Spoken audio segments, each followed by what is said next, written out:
Ya, seperti biasa, Sahri jangan lupa absen. Ya, Bu. Oke, saya mau kasih feedback buat yang kemarin kuis. Ya, pertama, kan pertanyaan pertama saya adalah perubahan yang terjadi pada kantor ya? Betul ya? Iya, betul, Bu.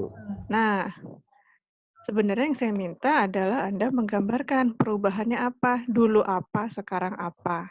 Misalnya, dulu nulis laporan harus ditulis tangan, sekarang pakai sistem. Nah, itu perubahan yang terjadi. Dulu meeting pakai pertemuan, sekarang meeting pakai video conference. Nah, itu baru perubahan apa yang terjadi. Jadi yang namanya perubahan itu mesti ditunjukkan dulunya gimana, sekarangnya gimana gitu. Kalau sama ya berarti nggak ada perubahan dong. Gitu. Yang saya dapat jawabannya kemarin itu jadi lebih banyak kayak curhat. Misalnya,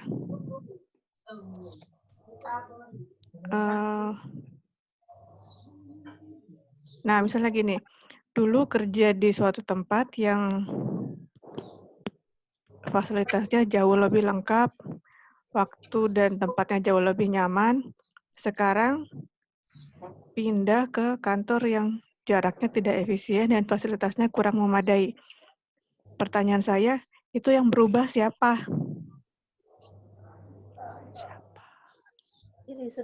Dirinya, bukan organisasinya. Nah, betul. Yang harus ditanya, yang saya tanyakan adalah perubahan di organisasinya. Dulunya gimana, sekarang gimana? Oh, dulunya kalau nggak absen, nggak apa-apa. Sekarang kalau nggak absen, potong gaji, misalnya. Itu perubahannya. Jadi, sebagian mahasiswa memanfaatkan ini masih kayak buat curhat gitu loh. Apa Pak Jarwo ketawa-ketawa? Enggak, Bu. Curhat Saya ya? curhat juga, Bu. Nah, Iya, Bu. iya, jadi kalau saya lihat ini jawaban jadi kayak curhat. Semakin banyak gerai yang ditutup karena perubahan gaya belanja dan konsumsi masyarakat. Loh, itu yang berubah kantornya apa masyarakatnya? Masyarakatnya.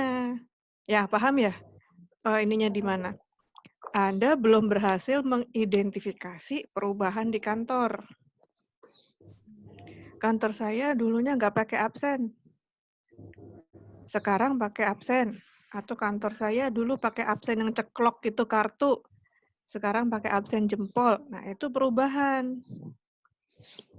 Paham ya? Absennya dulu gini, Bu. Hah? Sekarang gini. Dulu absen saya gini, sekarang gini. Kelakuan emang dasar nih.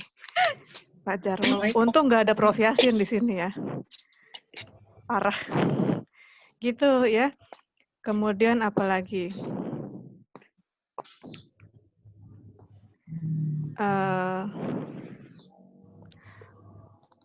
Perubahan terjadi pada produk, yaitu penambahan fungsi komunikasi di layar. Itu perubahan organisasi atau perubahan produk?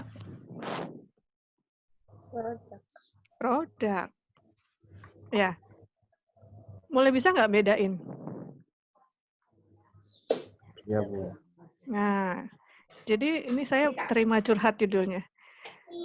Dari manual ke elektronik, Pak Jarwo, ya oke, itu perubahan.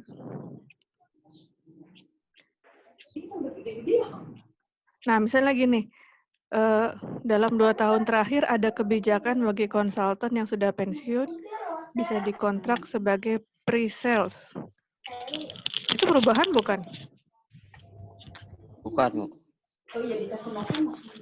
Lebih ke Perubahan personal. organisasi bukan? Sorry. Perubahan organisasi atau bukan?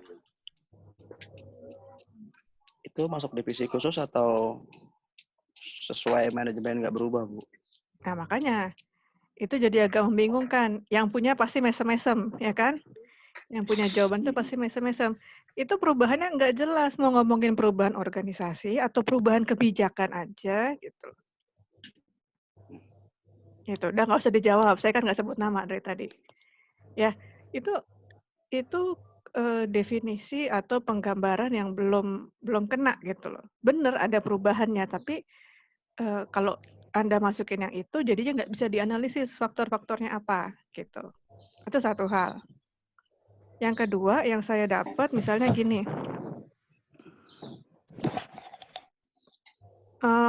Sekarang mengadakan rapat lewat aplikasi Zoom. Kemudian kan pertanyaan berikutnya, apa faktor internalnya gitu ya. Di Iya, Bu. sini yang bersangkutan menjawabnya faktor internalnya adalah mengurangi risiko penularan virus. Nah, itu berarti tidak bisa membedakan antara faktor internal sama maksud atau tujuan. Paham ya? Sekarang rapat pakai Zoom, dulunya enggak gitu kan. Faktor internalnya apa? Justru mungkin internal adalah kebijakan organisasi. Baru kebijakan organisasinya buat apa? Untuk mengurangi penyebaran virus. Sebenarnya virusnya itu sendiri adalah faktor apa? Eksternal jadinya. Nah, itu jadi ketika udah perubahannya mungkin benar, udah gambarnya benar, tapi ketika menganalisis faktor internal sama eksternalnya, kebelibet lagi tuh dengan tujuan, dengan maksud, dengan manfaat. Sebagai contoh lain ini, pembuatan laporan kerja yang biasanya menggunakan kertas berubah menjadi pakai aplikasi. Perubahannya itu. Ketika dijelaskan faktor internalnya, jawabannya adalah untuk mengurangi pemakaian kertas. Itu kan tujuan. Itu kan maksud. Go green. Nah, alasannya adalah go green. Go green itu faktor internal atau faktor eksternal? Eksternal. Eksternal berarti, bukan internal. Paham ya? Ada Kalau pertanyaan? saya paham nih, Bu. Di dalam sama di luar. Ya, bukan masalah di dalam di luar, tapi kadang yang saya minta faktor, yang dijawab adalah manfaat gitu loh. Iya, Bu. Kalau saya minta faktor, sebutin dulu faktornya apa. Faktor eksternalnya misalnya kondisi lingkungan. Nah, itu baru faktor. Baru dijelasin kondisi lingkungannya seperti apa. Faktor internal misalnya kebijakan perubahan struktur organisasi yang seperti apa. Misalnya salah satu divisi dihilangkan karena pemborosan misalnya gitu. Jadi faktornya sebutin dulu. Faktor internal atau eksternalnya Anda mesti sebutin dulu. Baru kemudian dijelaskan itu manfaatnya buat apa atau kenapa gitu. Paham ya? Paham. Jadi tadi nilainya udah saya berikan kan ya. Nah, yang bagus berarti kemungkinannya satu, perubahan yang disebutkan benar. Kedua, alasannya nyambung. Faktor internal dan eksternalnya nyambung. Kalau nilainya masih kurang, berarti kemungkinannya dua. Satu, perubahannya nggak benar menggambarkannya. Yang kedua, faktor-faktornya juga nggak bisa menggambarkan. Itu. Ya, bagus-bagus kan nilainya kan? Alhamdulillah. Nih, kalau udah alhamdulillah berarti udah aman. Iya, Bu. Maaf, Bu. Ini aman ini. Nah, aman Denny kalau udah gitu. Dia panik Ini salah tadi. kirim. Iya. Ya, ada pertanyaan? Jadi yang kemarin saya kasih itu faktor-faktornya bisa banyak. Nanti kalau Anda diminta menganalisis, seperti yang dilakukan oleh si April. Menurut siapa? Nah, gitu. April pasti angkanya lebih tinggi karena dia lebih jelas ngomonginnya. Menurut siapa? April pakai siapa sih sebentar? April masukin Kreitner and Kiniki. Langsung merujuk oleh faktor-faktor yang disebutkan oleh si Kreitner dan Kiniki itu. Macet-macet lu suaranya. Koneksimu, Neng. Ya, kalau secara keseluruhan boleh, tapi langsung sebutin faktornya, jangan sebutin alasannya untuk mengurangi biaya, nggak begitu. Kalau untuk mengurangi biaya berarti faktornya apa? Ekonomi. Faktornya sebutin dulu. Jadi kalau memberikan jawaban itu step by step-nya diikutin, ditanyain faktor, jawab dulu faktornya, baru dijelasin. Jangan langsung melompat ke manfaat atau ke penjelasan. Paper Anda atau esai Anda nanti jadinya nggak kelihatan logika berpikirnya. Mau pada bikin skripsi kan?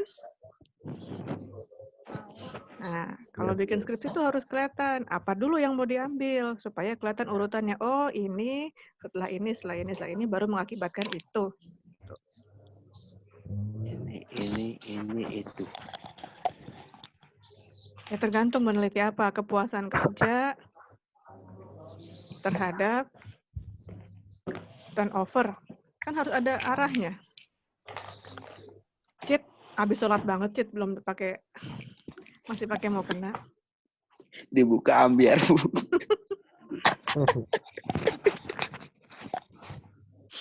Oke. Berikutnya, udah. Itu feedback saya terhadap tugas yang kemarin. Ada pertanyaan nggak? Bu, Ada. saya jawabnya betul ya Bu, tapi ya Nilainya nyambung berapa? nggak sih Bu? Ya nilainya sih oke juga. Ya udah. Soalnya kemarin kayak rada ragu gitu. Citra, sebentar saya lihat. Mana Cit jawabanmu? Masa nggak ada Bu? Ada lah, kan udah dinilai. Nah, itu tadi. Agak kurang tepatnya di sini perubahan terjadi pada produk sepeda motor, yaitu penambahan fungsi komunikasi. Ini perubahan juga sih, cuman bukan perubahan organisasi. Bukan perubahan Bu. kantormu, tapi perubahan produknya. Paham ya? Iya paham Bu. Kalau perubahan kantornya apa yang lebih sistematis, yang lebih terstruktur misalnya tadi itu. Kalau dulu nggak masuk, nggak apa-apa. Sekarang kalau nggak masuk dipotong duit makan misalnya. Itu kan perubahan secara struktural, secara organisasional. Gitu. Ya. Iya Bu. Perubahan Terus, soalnya Bu, macam-macam. Ada perubahan dalam di bagian strukturnya, ada perubahan di produknya, ada perubahan di orangnya, ada perubahan di teknologinya. Nah, yang diminta tadi kemarin adalah perubahan dalam organisasi. yang terjadi pada kantornya, iya berarti organisasi. Ya. Oke Bu. Oke. Ada lagi yang mau tanya? Yang saya kemarin tadi kasih contoh itu, yang nggak nyambung aja kok, yang lain bagus kok. Nih, misalnya ada yang ngomong, perubahan yang terjadi pada kantor saya, perubahan di bagian administrasi. Lah iya, perubahannya apa di bagian administrasi gitu loh. Perubahan di bagian administrasi langsung dia jelasin faktor internalnya, strategi jangka panjang yang baru, keinginan untuk maju, terus mengevaluasi. Iya sih, faktornya benar gitu loh. Cuman kan perubahan di bagian administrasi itu apanya yang berubah gitu. Paham ya?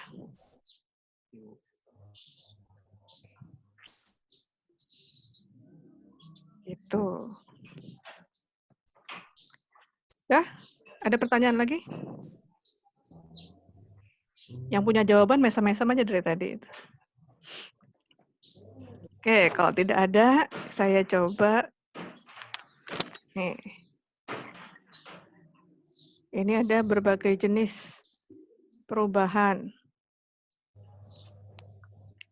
Ya.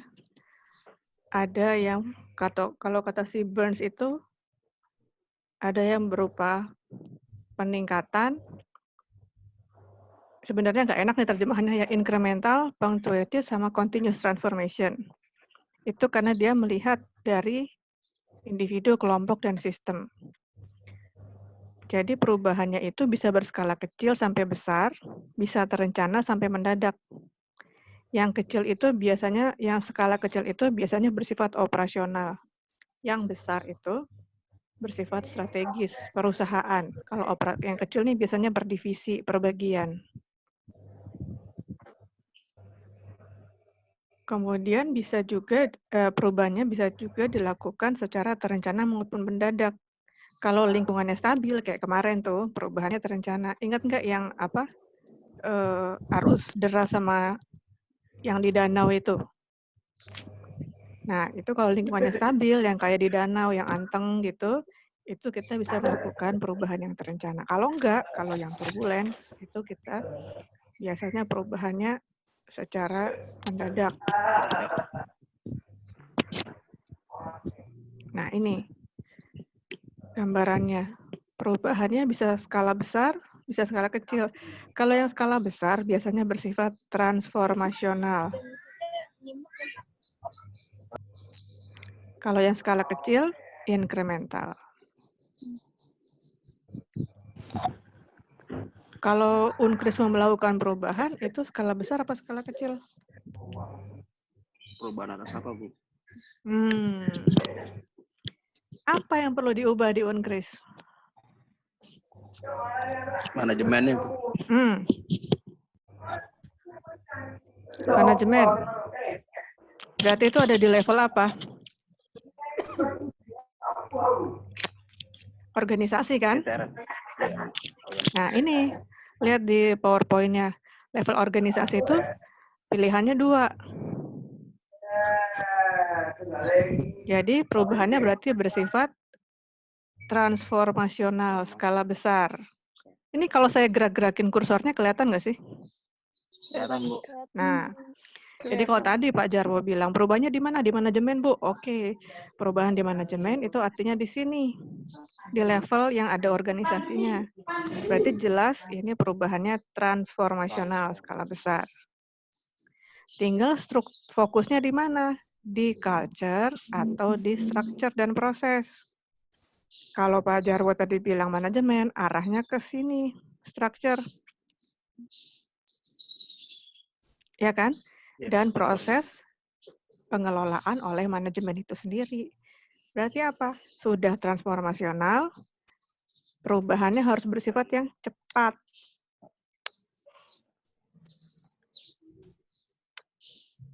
Kalau perubahannya yang mau diubahnya adalah budaya organisasi, kita lihatnya yang sini.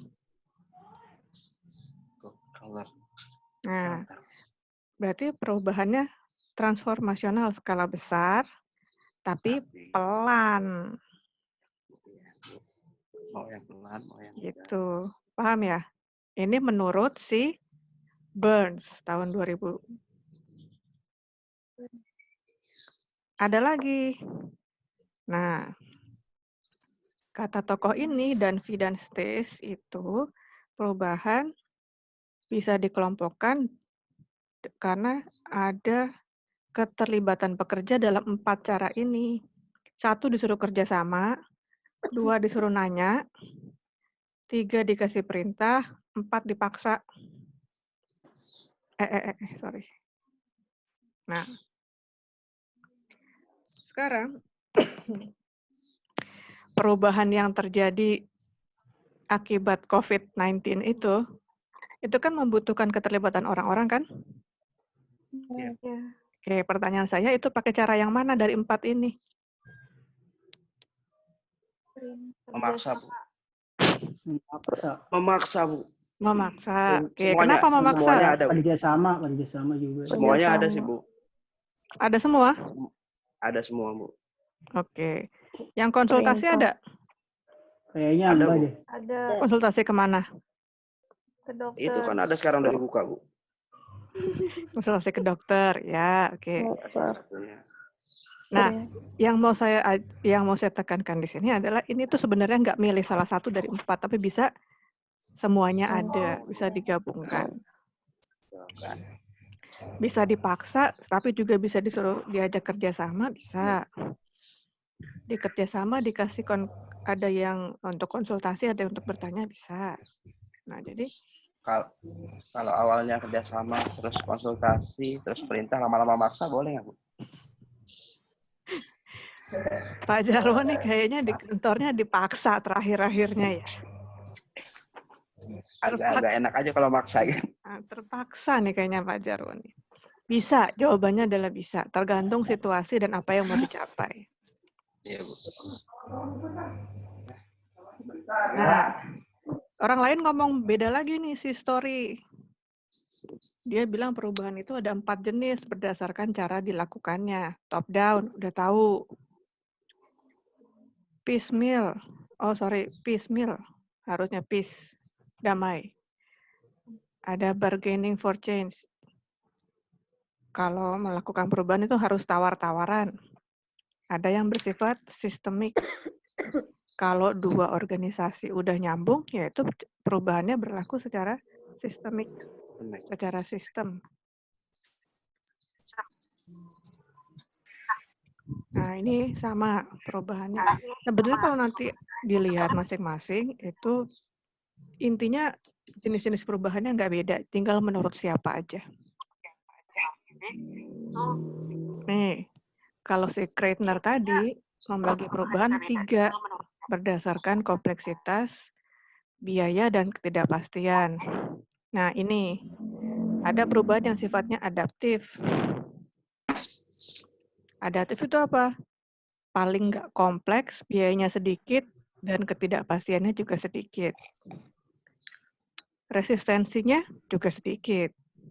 Sebaliknya, kalau perubahan yang radikal inovatif, bukan cuma inovatif ya, radikal dan inovatif itu pasti sangat kompleks, biayanya gede, ketidakpastiannya gede, yang ngelawan juga gede. Ya, sebagai contoh, biasa kerja di kantor kan? Sekarang suruh WFH. Itu perubahan yang mana?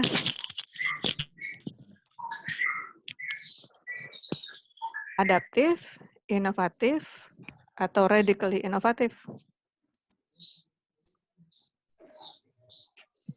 Adaptif. Adaptif. Semuanya ada. Semuanya ada. Ya adaptif juga, ya inovatif juga. Konteksnya begini, Bapak biasanya kerjanya di rumah apa di kantor apa di rumah? Di kantor. Ketika sekarang jadi di rumah, Inovatif, kompleks nggak urusannya? Ribet nggak? Ribet. Ribet. Ribet. Ketidakpastiannya besar apa kecil? Besar. Besar. Caranya berbeda apa enggak dengan kerja dari kantor? Jauh beda, Bu. Jauh beda, berarti introducing a new practice. Cara baru dong, Ya. kerja dari rumah, ya kan? Yang tadinya nggak mikir internetan, sekarang harus mikir berapa ya internetan saya sehari. Iya. Karena kita harus pakai komputer, harus pakai internet. Cara baru.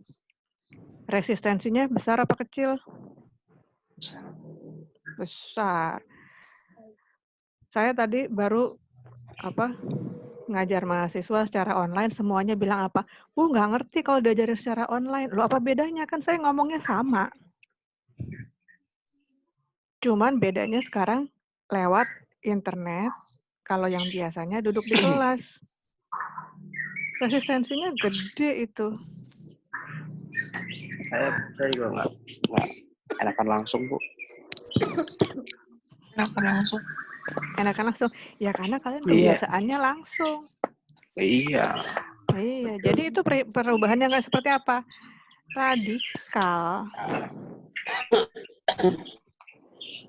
Orang-orang yang tidak siap dengan cara belajar seperti ini, tidak siap dengan cara bekerja seperti ini, merasa ini perubahannya yang radikal. Tapi kalau di kantornya udah biasa, kadang-kadang meeting pakai Zoom, atau kalau di kelas saya tuh udah banyak yang sekali-sekali saya ngobrolnya di WhatsApp, gitu kan, diskusinya di WhatsApp. Itu mungkin hanya perubahan yang adaptif, karena cuma geser dikit dari kebiasaan. Tapi kalau biasanya tatap mukanya ketemuan, disuruh tiba-tiba online, jadinya yang ini. Pusing kan? Gimana caranya presentasi? Masukin PowerPoint-nya gimana? Ininya gimana? Kedengeran nggak suara saya? Ini. Besar. Tinggi. Karena merupakan cara yang baru. Sama aja, waktu pertama kali ketemu handphone, dengan kemampuannya yang tertentu, itu perubahan radikal enggak? Begitu kita yang namanya masih gaptek, nggak bisa sekali jadi, itu berarti perubahan yang ini. Ada pertanyaan?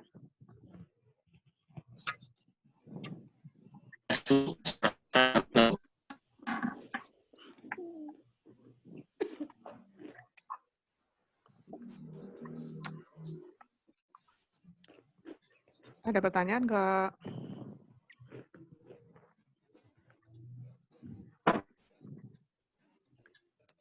Nah, ini menurut yang lain lagi, si Hasi bilang perubahan ada yang terjadi secara inkremental atau dengan sendirinya, ada yang fundamental, dibuat, disusun, direncanakan.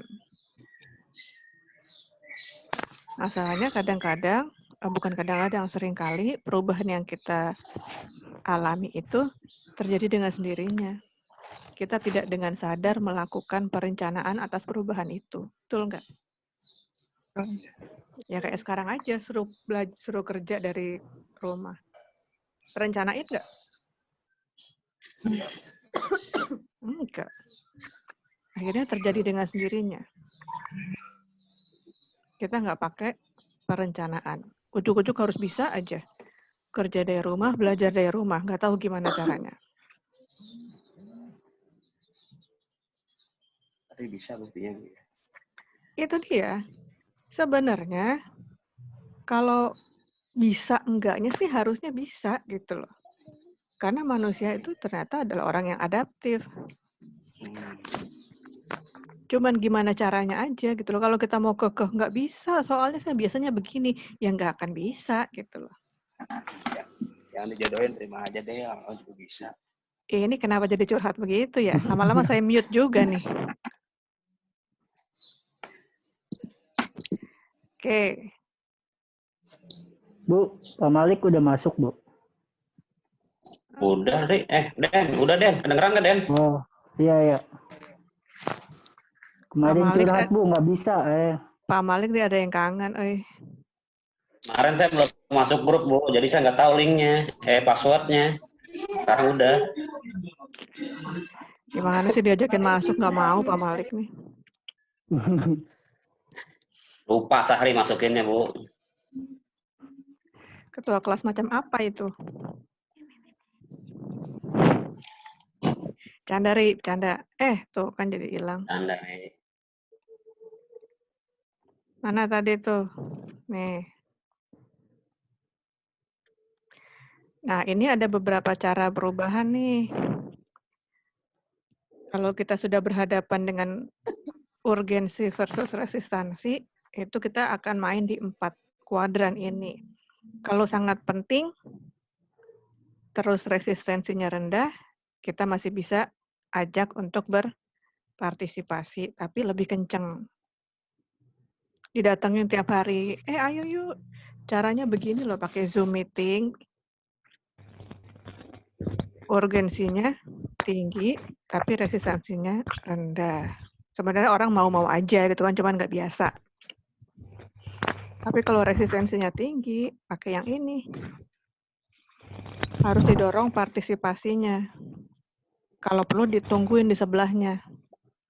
Bagaimana cara pakai Zoom meeting. Di sisi lain, kalau nggak terlalu penting-penting amat, udahlah pakai cara persuasif aja. Oke.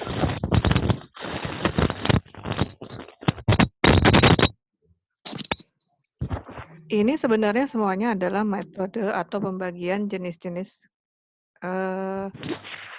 perubahan sesuai dengan orangnya masing-masing pada tempat yang berbeda-beda. Udah saya kasih kan ya presentasinya ya? Udah, Bu. Udah dibaca belum? Udah, Bu. Belum dong. Belum dibaca kan? Hilaf, Tapi belum Bu. semua. Hilaf. Siapa yang hilaf? Sahri. Oh, Sahri biasa deh dia hilaf. Ri, belum dibaca, Ri? Baca, Bu. Apa judulnya? Judulnya apa ya? Kemarin lupa, Bu. Gitu. Jadinya. Kalau Anda baca di sini itu macam-macam. Nih kalau di perubahan nih, yang downsizing, yang dikecilin perusahaannya. Dulu ketika Garuda Indonesia itu masih tahun 2005 itu, ketika baru pindah ke direkturnya yang Emir Syahsatar itu, dia melakukan downsizing dengan membuang rute-rute yang tidak yang tidak menguntungkan.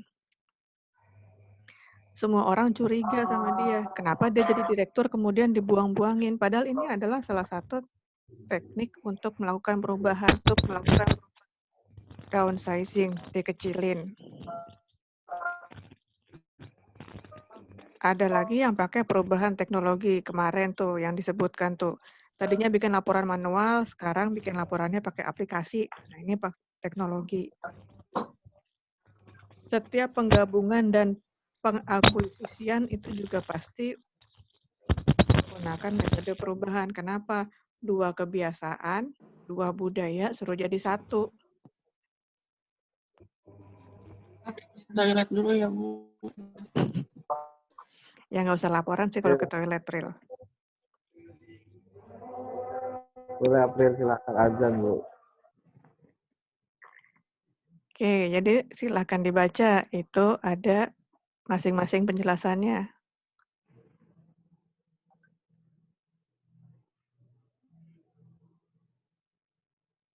Setiap perubahan pasti mengalami yang namanya orang menolak. Ada nggak perubahan yang nggak pakai penolakan?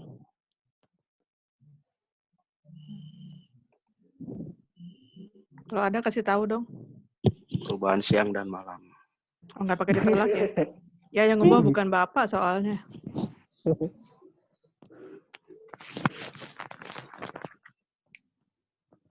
Oke. Ada pertanyaan sejauh ini? Ini Zoom meeting-nya udah mau berakhir.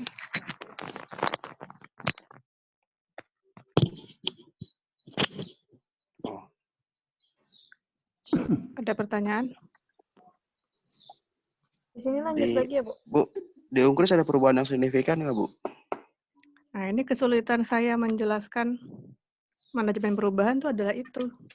Karena di Unggris belum ada perubahan yang bisa dijadikan contoh. Oh. Harusnya sih ada ya. Misalnya, tadi nggak kalah dong. Dulu ngajarnya nggak pakai Google Classroom, sekarang kan pakai. Dulu kan sempat Siapa dulu, ngalamin nggak? Dosennya dulu siapa, Bu? Hah? Dosennya dulu siapa? Iya. Coba Nggak kalau... kalah sama... Kalau nggak ada Ibu, nggak ada yang pakai Zoom nih, Bu. Nggak dong. Yang lain juga udah pakai kok. Ya, kebetulan di kelas kita baru Ibu. Tunggu, Ada kalian diajarin Reza. apa dulu. Ini nggak curhat ya, beneran. Loh, kalau diajarin sama dosen yang senior, pasti kesulitan mereka. Karena ini teknologi Jadi masih baru. muda kita ya, Bu? Yang seumur kita, ya betul. Oh iya. Kalau Oke. yang senior pasti sulit, sama aja. Coba nih, Pak Jarwo, udah bisa belum pakai TikTok? Saya ada akunnya, Bu, cuma fake. Cuman malu, Bu, jogetnya. Ya karena itu bukan zaman saya, bukan zamannya Pak Jarwo. Pasti kita kesulitan gitu loh untuk berekspresi seperti anak sekarang pakai TikTok. Betul. Kalau misalnya kita udah terbiasa sih nggak masalah gitu loh. Masalahnya di zaman kita dulu nggak ada begitu. Tiba-tiba sekarang. Itu sama dengan dosen-dosen yang udah sepuh, disuruh pakai Zoom. Susah. Iya. Suruh pakai Google Classroom. Minta tolong akhirnya gitu kan. Karena cara berpikirnya beda. Itu tadi macam-macam perubahannya. Iya. Pasti punya, Pak Jarwo akun TikTok pasti dia punya gitu kan. Cuma bisa nggak dia joget-joget kayak di TikTok gitu? Nggak bisa. Nggak bisa. Kaku semua. Iya. Beda sama anak sekarang. Coba yang tampangnya muda siapa ya? Yang tampangnya muda. Yang anak muda. Sofian bisa pakai TikTok nggak? Denny, Bu. Denny, Bu. Denny, Denny bisa, Denny, Bu. pakai Ya, TikTok. Gigi bu. Gigi bu. Jago Denny. Denny jagonya Bu. Eko Prabowo, Bu. Prabowo nih. Eko Sahri Prabowo aja yang pakai Jagonya TikTok lah. Catherine. Kali nggak bisa. Sama Rivaldi no, Bu. Mana Ahmad Rivaldi? Baru kelihatan tuh, Bu. Citra, Bu, Citra. Yang pakai TikTok itu yang pasti kan angkatannya Reza gitu kan, April. Itu pasti TikTokan itu. Suruh Saya Pak aja Malik dia coba TikTokan. Catherine. Pak Malik mana Pak Malik? Pak, TikTokan Pak. San, joget San. TikToknya khusus grup saya, Bu. San, kasih tahu San lah. Itu dia, pasti susah tuh Pak Malik suruh TikTokan. Eko semua Eko nih pasti masih bisa lah TikTokan. Eko Saputro, Eko Purdiantoro, Eko siapa lagi? Ada berapa Eko kita?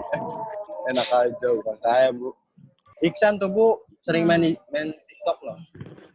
Makanya itu pasti udah doyan banget Iksan tuh TikTokan semuanya tuh. Kalau suruh Bang Pak Malik PNS. Malik, suruh saya, suruh Pak Jarwo, nggak nyambung udah. Kita mainnya Skype aja, Bu.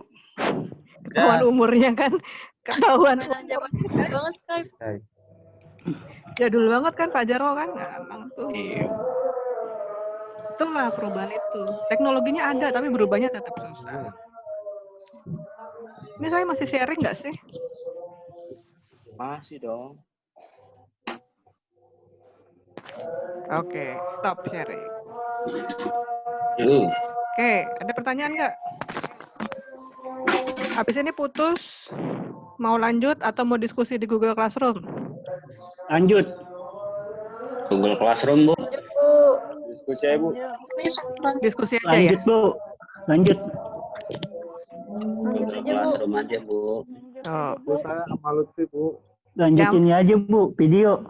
Kalau Pak Malik, taunya Google Classroom aja, karena masih krisis. Ya Pak? Iya, Bu. betul, Bu. Kalau Malik di- malam Jumat, Bu. Tadi sama Lutfi, Bu. Lutfi nggak ada sinyal. Sehari sama Lutfi, ya ampun. Beneran amat. Lutfi jauh-jauh, Bu. Jadi gimana nih? Lanjut ini apa Google Classroom? Diskusi. Ini aja bu. Lanjut ini Bu. Kalau saya lebih masuk ini. Itu terserah.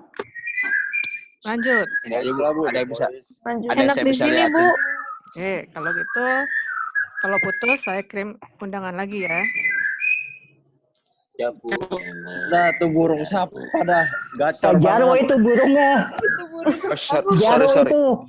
Pak Jaro, burungnya Sorry. bagus, Pak. Gantengin lah, gantangin. Pak Jaro burungnya banyak, Bu. Eta gacor banget itu. Ya udah, sebentar saya invite lagi ya.